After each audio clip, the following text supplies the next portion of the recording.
I, 28 male, have been dating this girl, Amy, 29, for 2 years. We met through a mutual friend and things were going well up until a few days ago. Amy has 2 kids from a previous relationship, twin boys that are pre-tweens now. I get along great with them. Amy and I discussed moving in together and how that would all work out with the kids. Things didn't seem like a problem till she asked if we could find a place where I could afford to pay rent on my own in case she becomes a stay-at-home mom. I asked in what instance she would become a stay-at-home mom when we aren't planning on having more kids, and I got a vasectomy 2 years ago that she knows of. She said it's always been her dream to be a stay-at-home mom for her kids, and the boys will benefit a lot from always having her home. She said she knows it'll be a lot for me to take on, but she would appreciate it if we could talk about it and possibly make it happen as soon as we move in together. We discussed it, and I told her I was honestly uncomfortable with the idea of being the sole breadwinner for our 4-person household. I could afford rent on my own, but groceries, bills, stuff the kids will need, etc., I can't afford all that, and if I could make it work, that would leave nothing for savings. I also said the boys are in school most of the day, and although I agree that any child will significantly benefit from having a parent available 24/7, I don't think it's a necessity. I also told her I'd be stressed out having them all rely on me. She said she understood and that it was okay. We didn't speak about it again. Her mom called me about a week after I discussed it with her. Her mom started the conversation sweet enough before getting to the point. She asked why I decided to date a single mother if I was unwilling to step up for her and her kids. This kind of made me angry. I didn't know deciding to date a single mom meant I'd have to happily be financially responsible for them all. I told her, with all due respect, this was between Amy and me. She said Amy won't have more kids because she's with me and this is her only chance of being completely devoted to her kids. And although I can easily afford it, I'm being stingy because I simply can't be bothered to make a sacrifice. My blood was boiling and I wasn't trying to say something rude back. I told her it wasn't her business and cut the call. I spoke to Amy and asked her what the heck her mom was on about. She said she needed someone to vent to about the situation and her mum just had her best interest at heart. She said she thought it would be better for me to get her mum's perspective and then decide. I asked if it would be okay to tell my mom that my girlfriend was asking me to bankroll her and her children's lives and watch my mom call her names for it. She said I was taking things too personally and should have expected things not to go great after our discussion. I'm at a loss here. Edit. For everyone asking about the children's dad and if he pays child support, he isn't a bad person, he's just broke and lives halfway across the world. He couldn't pay child support if he wanted to, given that he can barely care for himself financially. He also has a lot of health issues that make it difficult for him to work. He calls the kids often and is as involved as one can be in his situation. She makes enough to care for herself and her kids, so it's been okay for them financially. Wow, the audacity! Since you're happy to play with my kids, now pay for them. Oh, and me too. Why? Because I said so. Not the idiot, but you realise she plans to make this happen whether you agree or not, right? You'll move in together and she'll get let go, then have trouble finding a job. This is how it sounds to me too. She already decided not to work and she has a meal ticket, and right now she's just in the process of making it happen one way or the other. Also, the last line about, you should have expected that things would not go great when you make me angry. Damn, that statement alone would give me serious pause about continuing a relationship with someone. Delta out of there, mate. This will not end well, for you at least. She's trying to use you for your finances, and if she wants to be a stay-at-home mom, tell her to get more child support from baby daddy. Lol, yep, all of this. She's a hot mess, and getting mommy on board to shame OP. She just wants free time. Her kids are in school. How much time is going to be spent just watching TV? You can stream every reality TV show these days, so she has a year's worth of content there. Dude, her mom can finance her stay-at-home dream. I, 33 male, and my girlfriend, 27, have been living together for about a year, together for 2. Since we've been together, she's always had this hobby of making dice for TTRPGs. I don't really understand how it works because I'm not into it, but the dice she makes are beautiful, even to someone who doesn't understand. She's always sold them. She takes a long weekend every fortnight and mass-produces 20 or so full sets, and then she sells them. They always sell out pretty instantly, and I knew she made some money, but not how much, and to be honest, I don't really care as long as she pays her half of the bills, which she always does. Unfortunately, after making them this past weekend, she broke her wrist, and she needs help to put her listings up because she can't type well. I found out that she sells them for £100 to £115. I expressed my surprise that people spend that much on these things. She was offended and I tried to explain that I didn't mean it like that, and I just don't understand why people spend that amount of money on things like this. It wasn't supposed to be an insult to her artistry. She was upset and ended up asking someone else to help her and expressed how hurt she was because she worked so hard on them. She hasn't been silent, but is definitely withdrawn, and things aren't the same. I can tell she's upset with me, and her sister keeps calling me an idiot. Am I the idiot here? You are the idiot, and here's why. You called it a hobby, and you didn't even know how much she sells them for, how it works, or even look at her store.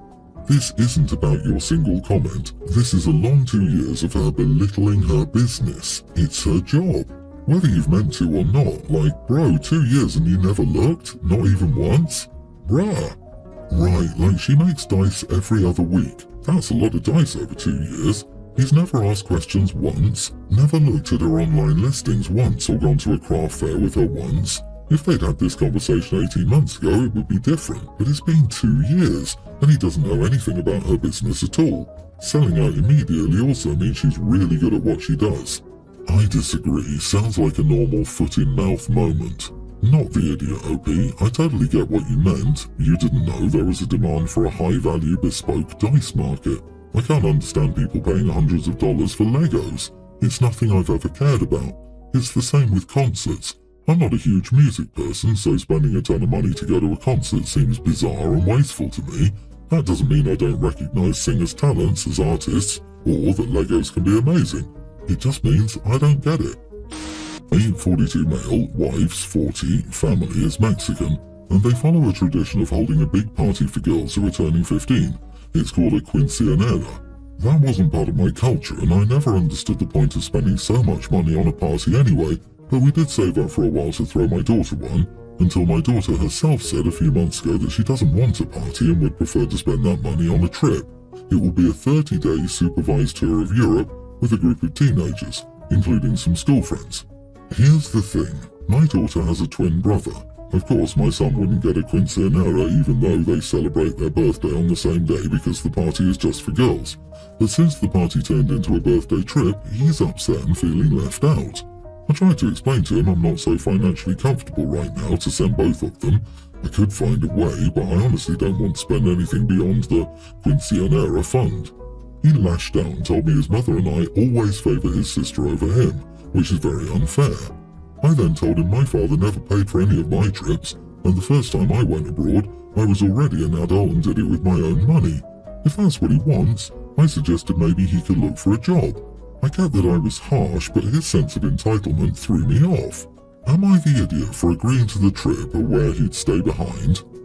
You are the idiot. It's not his fault there's a tradition catered to women. He's also celebrating a birthday and deserves to be recognised. How can you send her on an extravagant trip and say he's entitled to want the same? Send one kid or send neither. That's hugely unfair to him. Why does she get money and trip and he has to get a job? That's not even logical. Easy way to understand the problem, the money was for the tradition, not for the daughter. If she doesn't want the tradition, that money should be split between the two, either for a college fund or for whatever, but split it as it's not cultural anymore. This is how you show love and devotion to both your children. Dude, you think spending money on a party is wasteful, so you decide to send your daughter on a month-long trip instead. You tried to explain to your son that you couldn't afford to send him on holiday as well, then say you actually can afford it, you just don't want to. Then you suggest an underage child gets a job if he wants to be treated equally to his sister. Your annoyance at your son's sense of entitlement is comical, as he's rightfully entitled to equality. Despite all this, you think his assertion that you favour his sister is unfair when your whole story details how you favour his sister.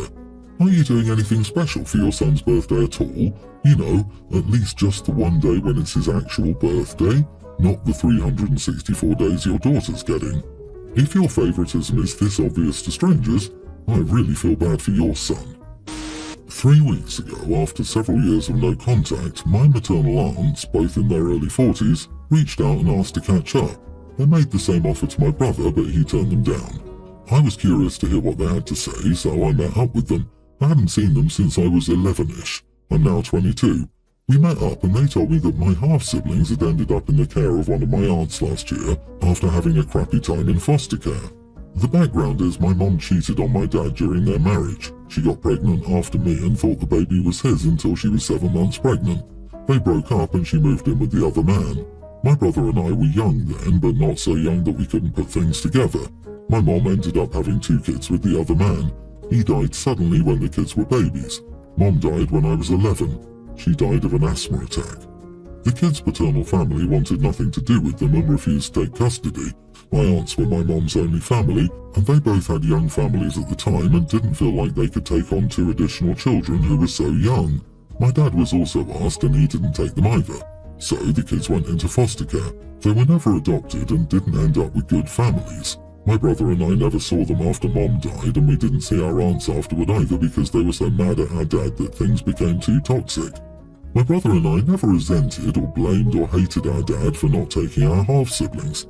Heck, we didn't even really miss seeing them. We didn't bond with them while Mom was alive, and we weren't even that close to Mom after the affair and her moving in with the other man. My aunts have hated my dad all these years for not stepping up, keeping the 4 of us together and giving the kids a loving home. They said they couldn't do it and they hated that, but pointed out that our dad had money, had the space in his home and could have, but he wanted to punish the kids for our mom's actions. They said it was evil what he did. They were intense about their hatred of him and made it clear they were reaching out because they thought my brother and I would hate him too and would be part of the family with our half-siblings. Not being interested in that and not liking how they talked about my dad, I told them they should stop taking their guilt out on my dad and accept that my dad was the last person who had any obligation to the kids. My aunts were like, "How could you say that over your poor little siblings? And didn't I hate what happened to them and miss them and wish I'd had them in my life?" They asked how I could say he had no obligation when he was mine and my brother's dad, and he was the reason we were separated from our 2 younger siblings. I left and they texted me after saying the same stuff and saying how awful it was that I had that attitude. Am I the idiot? Not the idiot. Your aunts are ridiculous delulu lemons. You are 100% correct here. Your mom cheated and got caught. She moved in with the guy she cheated on with your dad and had 2 kids. Your dad had 0 responsibility for those kids. Is their situation sad and do I feel bad for them? Of course. Is their situation your dad's fault? Absolutely not. In any way. Your mom was the one who stepped out on your dad. Your mom was the one who broke up your family, not your dad. To imply otherwise is absurd and delusional. They just expected your dad to take in 2 kids that weren't his because... what? And where's the paternal family of those kids though? They did have an obligation and said no, and that's okay with your aunts? Why? This is more about the fact that your aunts resent your dad for not staying with your mom than it is about those kids.